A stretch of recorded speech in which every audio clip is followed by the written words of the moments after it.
In this video, I am going to show you how to track your dividend income in Origin Financial. Let's get started. If you're using Origin stock bundles, tracking dividends is simple. Just go to your investment dashboard, where you'll see dividend payments along with details like amount, date, and status.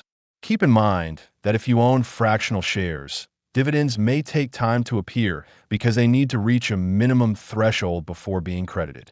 Once that happens, you can choose to reinvest the dividends or withdraw them as cash.